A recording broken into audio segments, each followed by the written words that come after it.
objective is to defend the American people by eliminating imminent threats from the Iranian regime.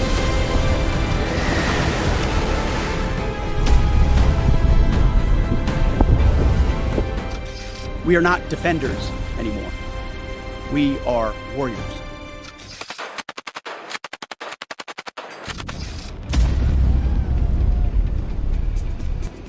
The moment the world had been holding its breath for had finally come. United States Navy forces moved into position to eliminate the deadly sea mines that had transformed the Strait of Hormuz into a maritime killing ground. This was no routine clearance mission. It was a decisive, calculated operation to restore open navigation across one of the most critical energy corridors on Earth. At the 5th Fleet Forward Operating Base, mine countermeasures teams readied themselves with the kind of calm, focused precision that only comes from understanding what failure means. Sailors and combat divers moved through equipment staging areas, running thorough checks on every piece of specialized hardware. Remotely operated vehicles were inspected, sweep assemblies tested, and disposal kits packed and verified. Divers calibrated rebreather systems, confirmed sonar functionality, and prepared cutting tools and shaped charges for neutralizing tethered mines. On the decks of the countermeasures vessels, crews ran final diagnostics on towed array sonar and acoustic projectors designed to trigger mines at safe distances. Every connection was inspected, every instrument confirmed. Nothing was left unverified. Task Force Commander Colonel Robert Harland stood at the bridge and addressed his crews over the intercom. His tone was deliberate and controlled. He reminded them that the mines in these waters were not primitive devices. They were advanced, multi-sensor weapons built to detect magnetic signatures, propulsion noise, and pressure displacement of passing vessels. His teams would need to outthink the technology working against them. His closing words were simple: we clear every single one. The strait opens today.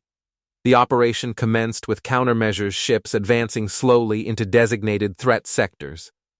These purpose-built vessels deployed towed sonar arrays and acoustic emission systems, generating artificial signatures to trigger mine detonations at controlled distances.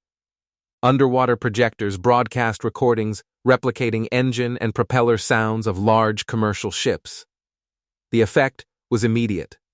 Mines began triggering in sequence beneath the surface, throwing columns of white water skyward. Sonar operators tracked each detonation and adjusted sweep patterns to ensure full coverage across the strait. Simultaneously, Navy combat divers handled threats that mechanical systems could not reach. Small units moved toward areas where mines were too deep or complex for towed equipment. Equipped with closed-circuit rebreathers that left no bubble trail, the divers descended into low-visibility depths below. Operating in two-man teams with propulsion vehicles, they located anchored mines and attached cutting charges to mooring cables or placed demolition devices to sever the lines. Released mines floated to the surface where naval gunfire rendered them inert. Every movement was deliberate. Every action carried the knowledge that a single miscalculation could be fatal. Above the waterline, aviation assets from Tripoli provided critical aerial support. MH-53E helicopters towed mechanical sweep arrays at low altitude, generating pressure waves to activate pressure-sensitive mines. F-35 stealth fighters maintained combat air patrol overhead, ready to engage any surface threats.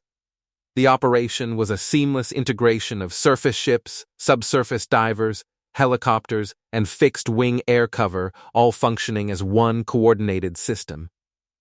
As hours passed, the tempo of detonations increased. Mines anchored to the seafloor for weeks began triggering in rapid succession.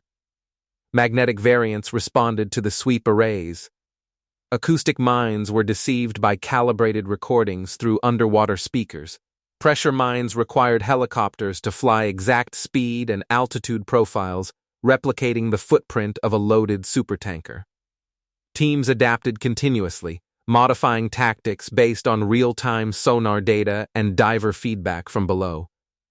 Colonel Harland maintained his position on the bridge, monitoring every feed and incoming report.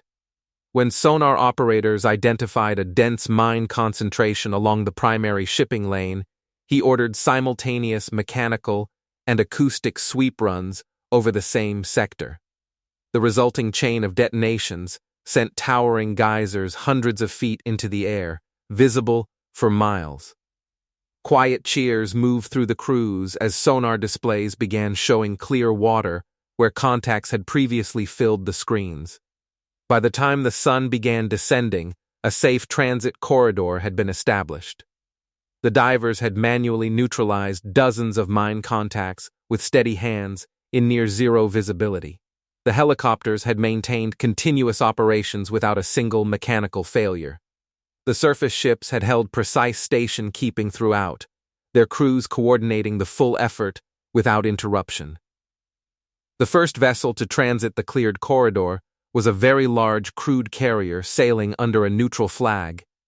As it approached the channel entrance, sailors lined the deck rails and watched without a word.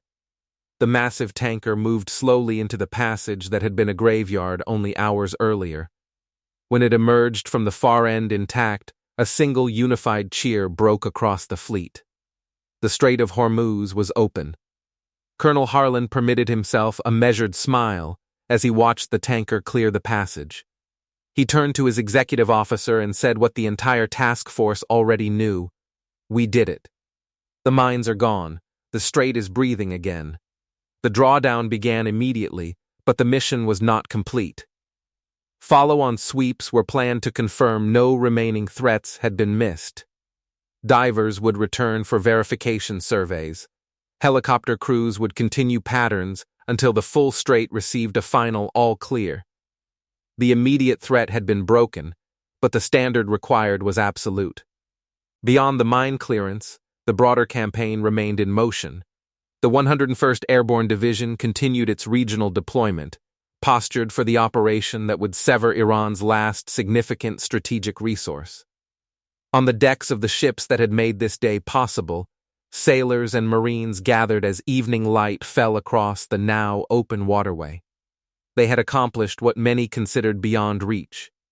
They had removed the barrier that had locked one of the planet's most vital maritime passages. Colonel Harland addressed the men and women around him without ceremony.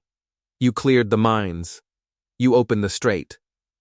The hardest part is behind us, but the work is not finished yet." Above the vessels that had made it possible, the American flag continued to fly. The campaign against the sea mines was over. The Strait of Hormuz was moving again,